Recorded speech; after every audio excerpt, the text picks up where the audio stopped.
আসসালামু আলাইকুম। আমার চ্যানেলে নতুন একটি রেসিপি দেখার আমন্ত্রণ জানিয়ে শুরু করছি আজকের রেসিপি। আশা করছি আপনাদের আজকের রেসিপিটা খুব ভালো লাগবে। এখানে আমি 1 কেজি গরুর মাংস নিয়ে নিয়েছি আর এটাকে ছোট ছোট করে এভাবে কেটে নিয়েছি। আপনারা চাইলে এখানে খাসির মাংস বা অন্য কোনো মাংস নিতে পারেন। দিয়ে দিচ্ছি হাফ কাপ পেঁয়াজ কুচি, 1 টেবিল চামচ আদা বাটা, 1 টেবিল চামচ রসুন বাটা, 1 কাপ পেঁয়াজ বাটা, 2 টেবিল চামচ বাদাম বাটা আর দিয়ে দিব 1 মুঠো পেঁয়াজের বেরেস্তা। এখানে আমি কিছু গোটা মশলা নিয়ে নিয়েছি, তার মধ্যে আছে তেজপাতা, দারচিনি, এলাচ আর আছে শাহি জিরা, গোলমরিচ, লবঙ্গ। দিয়ে দিলাম পরিমাণ মতো লবণ। আর এখানে আমি 1 কাপ দুধের সাথে 3 টেবিল চামচ টক দই ফেটিয়ে নিয়েছিলাম, সেটাও দিয়ে দিলাম। আর দিয়ে দিব 1 প্যাকেট বিরিয়ানি মশলা।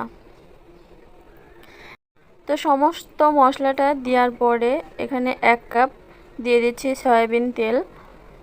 এখন সমস্ত মশলাটাকে মাংসের সাথে ভালোভাবে এভাবে হাত দিয়ে মেখে নিতে হবে। আপনারা চাইলে এখানে চামচ ব্যবহার করতে পারেন, তবে হাত দিয়ে ম্যারিনেশন করলে এটা সবচেয়ে বেশি ভালো হয়। এটাকে ভালো করে ম্যারিনেশন করে আমি আধা ঘন্টার জন্য রেস্টে রেখে দেব ঢাকনা দিয়ে ঢেকে। আপনারা চাইলে সাথে সাথেও রান্না করে নিতে পারেন, তবে ম্যারিনেশন করে রাখলে মাংসটা একটু সফট হবে। আর এখানে আমি 2টা মিডিয়াম সাইজের আলু টুকরো করে কেটে নিয়েছি আর এর সাথে একটু অরেঞ্জ ফুড কালার মিশিয়ে এটা কালার সৌন্দর্যের জন্য দিলাম, তবে আপনারা চাইলে স্কিপ করতে পারেন। সামান্য তেল দিয়ে আলুগুলোকে আমি 50% মতো ভেজে নেব।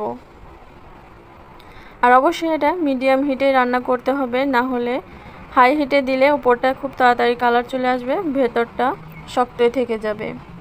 তো এভাবে 50%-এর মতো যখন সিদ্ধ হয়ে যাবে তখনই আলুগুলোকে আমি তুলে নিচ্ছি।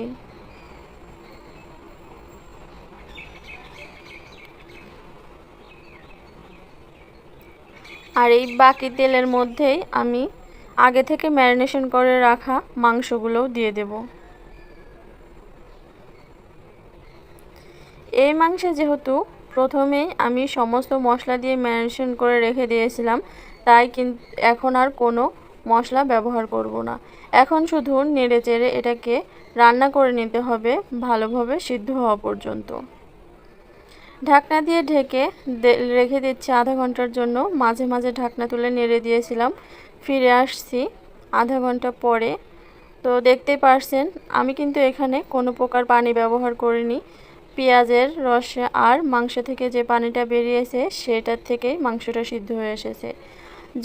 যখন 80%-এর মতো মাংসটা সিদ্ধ হয়ে যাবে তখনই আলুগুলো দিয়ে দিচ্ছি আর দিয়ে দেব 5 থেকে 6টা কাঁচামরিচ।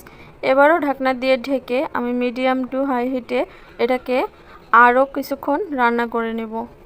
যখন মাংসটা পুরোপুরি সিদ্ধ হয়ে এসেছে এ পর্যায়ে আমি চুলাটা অফ করে দিব। তো দেখতেই পারছেন আমার মাংসটা কিন্তু সিদ্ধ হয়ে এসেছে আর এতে কিন্তু কোনো বেশি একটা ঝোলের পরিমাণ নেই। বিরিয়ানি রান্নার ক্ষেত্রে মাংসটা একটু ঝোল কম রেখে রান্না করবেন, তাতে অনেকটাই সুবিধা হবে। তো এটাকে দমে আমি চুলাটা অফ করে দমে বসিয়ে রেখে দিচ্ছি আর পরে প্রসেসে চলে যাচ্ছি। এখানে 1 কেজি পোলাওয়ের চাল নিয়ে নিয়েছি আর এটাকে এখন পরিষ্কার করে ধুয়ে নেব। 5 থেকে 6 বার এটা পানি পাল্টিয়ে আমি ধুয়ে নিয়েছি। তারপর চলে যাচ্ছি সরাসরি কড়াতে। এখানে সামান্য তেল দিয়ে দিয়েছি, আপনারা আপনাদের পরিমাণ মতো দিয়ে দেবেন। আর দিয়ে দেব 2 চা চামচ পরিমাণ ঘি। ঘিটা দিলে সুন্দর একটা গন্ধ আসবে, যেটাতে খেতে ভালো লাগবে। আপনারা চাইলে স্কিপ করতে পারেন। আগে থেকে ধুয়ে পানি ঝরতে দিয়েছিলাম যে চালটা, সেটাই আমি এখানে দিয়ে দিলাম। এখন এটাকে 7 থেকে 8 মিনিট ভালো করে ভেজে নিতে হবে মিডিয়াম টু লো হিটে রেখে।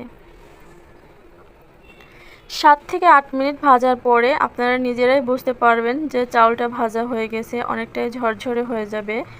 এ পর্যায়ে এসে আগে থেকে যে মাংসটা রান্না করে রেখেছিলাম সেটা আমি এখন এর মধ্যে দিয়ে দিচ্ছি।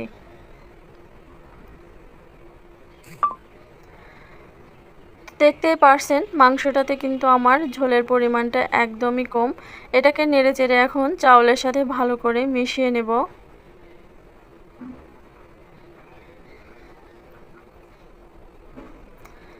মেশানোটা হয়ে গেলে আমি এখন এখানে গরম পানি দিয়ে দিব। এখানে যেহেতু আমার 1 কেজি পোলাওয়ের চাল আছে, সেজন্য আমি এখানে 2 কেজি পরিমাণে পানি ব্যবহার করব। চালটা নতুন বা পুরাতন হিসেবে একটু কম বেশি পানি লাগতে পারে, সেটা বুঝে আপনারা পানিটা দিয়ে দিবেন। আর মাংসে যদি আপনাদের ঝোলের পরিমাণটা বেশি থাকে, সেক্ষেত্রে পানির পরিমাণটা একটু কমিয়ে দেবেন। পানিটা দেওয়ার পরে নেড়েচেড়ে মিশিয়ে আর 7 থেকে 8টি কাঁচামরিচ আমি দিয়ে দিলাম, আস্ত কাঁচামরিচ। আর দিয়ে দিচ্ছি গোলাপ জল 1 চা চামচের মতো।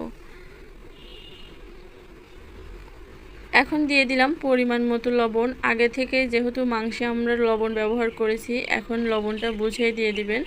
ঢাকনা দিয়ে ঢেকে এভাবে রান্না করবেন কিছুক্ষণ, আর মাঝে মাঝেই এভাবে ঢাকনা তুলে এটাকে নেড়ে দেবেন।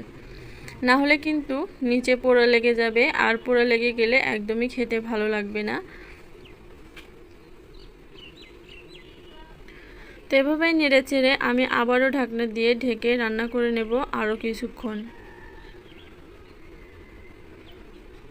তো দেখতেই পারছেন পানিটা কিন্তু একদমই শুকিয়ে গেছে, আর সেই সাথে আমার পোলাওটাও রেডি হয়ে গেছে। একটু পানি পানি রয়েছে চাউলের গাওয়ের সাথে। তো এ পর্যায়ে আমি চুলাটা অফ করে দিচ্ছি। চুলাটা অফ করে দিয়ে এটাকে একটু নেড়ে চেড়ে আমি ঢাকনা দিয়ে ঢেকে দমে বসিয়ে রাখবো 5 থেকে 10 মিনিট। এটাকে ঢাকনা দিয়ে ঢেকে ফিরে আসছি 5 মিনিট পরে। এই যে দেখুন আমার পোলাওটা বিরিয়ানিটা কিন্তু একদম রেডি হয়ে গেছে। এটাকে এখন আপনারা সার্ভ করে দিতে পারেন। বিরিয়ানিটা যখন রেডি হয়ে যাবে, আমি উপর থেকে দিয়ে দিচ্ছি কিছু পেঁয়াজের বেরেস্তা, আর দিয়ে দিচ্ছি একটু ঘি।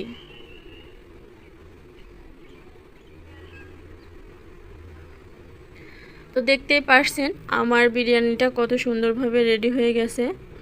তো আমার এই আজকের রেসিপিটা যদি আপনাদের ভালো লাগে, তবে অবশ্যই লাইক, কমেন্ট এবং রেসিপিটা শেয়ার করে দেবেন ফ্রেন্ডস এবং ফ্যামিলিদের সাথে। আর আমার চ্যানেলটা সাবস্ক্রাইব করার অনুরোধ রইল সবার কাছে। এতে করে আমি যখন নিত্য নতুন কোনো ভিডিও আপলোড করব, তখনই নোটিফিকেশন আপনাদের কাছে পৌঁছে যাবে। আসছে ঈদে আপনারাও এভাবে বিরিয়ানিটা রান্না করে নিতে পারেন। এতে করে অতিথি আপ্যায়নে বা ফ্যামিলির লোকজনও খুব খুশি হয়ে যাবে। তো সবাই ভালো থাকবেন, সুস্থ থাকবেন। আল্লাহ হাফেজ।